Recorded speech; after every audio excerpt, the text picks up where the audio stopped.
You know, nothing but a casual 600% quantity map. Oh, would you look at that? So the tainted armor scraps go above 20% quality when you use them on corrupted items as well. Which, oh shit, so Dell's actually a little bit rewarding. I'm not even that far down. Alright, and we got our first map after the changes. So each rare mob in this would drop 5 additional fossils, 3 incubators, and 3 maps.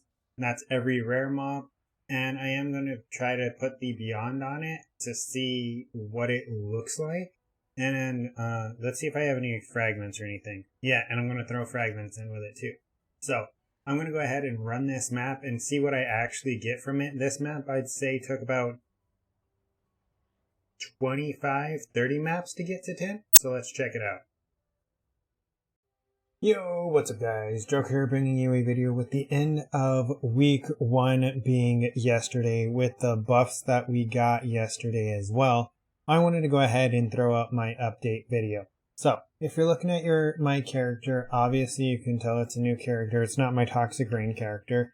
I ended up re-rolling into a Corrupting Fever Kinetic Bolt. Glad. Just because with the mechanic, you do need kind of explodey, plus you need to be a little bit tankier. So I have max res plus the,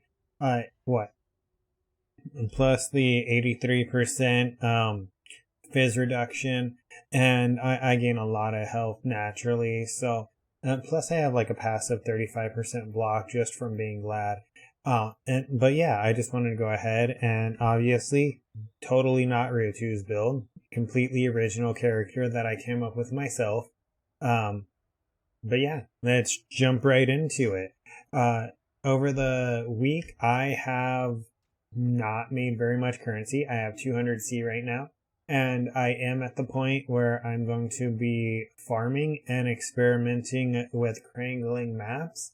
I'm going to throw in a clip that's like a minute and a half long showing a tier 10 crangled 10 map and the modifiers on it and the rewards I got from running it to kind of show you guys if and that you decide if you think that's worth for what was on the map, as well as I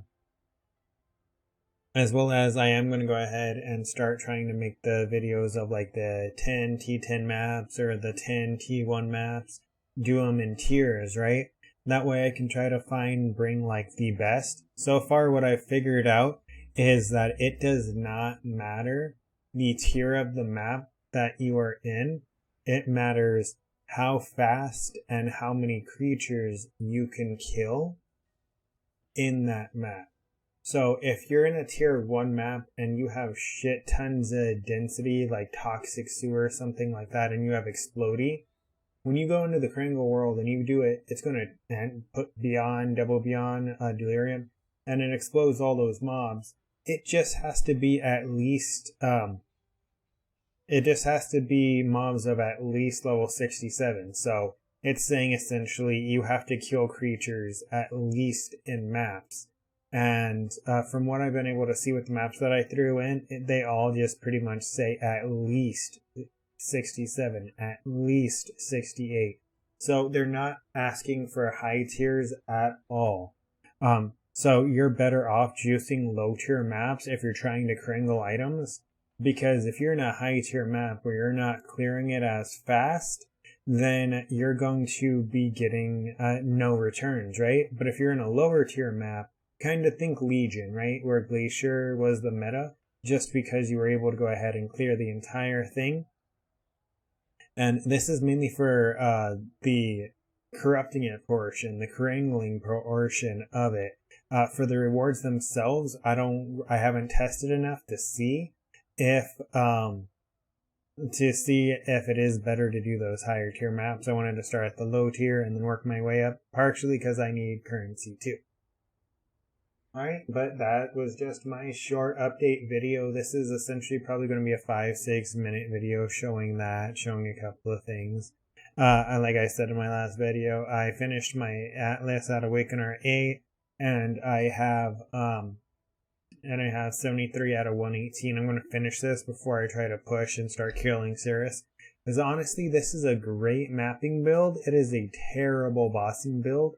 So I may need currency to invest in that too. And plus, I did a lot of bossing in 3.14. So, I mean, mapping is what this league seems like it's centered around. So I'm going to go ahead and do more mapping than bossing this league. Because it's a mapping league, right? I don't really need to boss. Alright, guys. But like I said, that's going to be pretty much the end of the video. I'm going to go ahead and throw up another couple of videos to show you guys some interesting tips and tricks to make a lot of currency that I've seen. And there's a little bit of clips in this of like my experience with Dove and then that Kringle map that I mentioned. But yeah, don't forget to like, comment, and subscribe to stay up to date with future videos, content, updates, and yeah, take care. Alright, and are you ready for this rather underwhelming reveal? So, this is the map, right? Essentially, we got 3 incubators, 3 maps, and 5 fossils for every rare we killed while we were in, the distortion world? So, let's go ahead and open the inventory and take a look at it. I mean, honestly, it gave me a lot of junk. Even though I have a watchstone out of my atlas right now, so I can farm Lyra Arthane maps. This is kind of underwhelming, is it not? Like, I don't think I got any top tier fossils, any top tier incubators.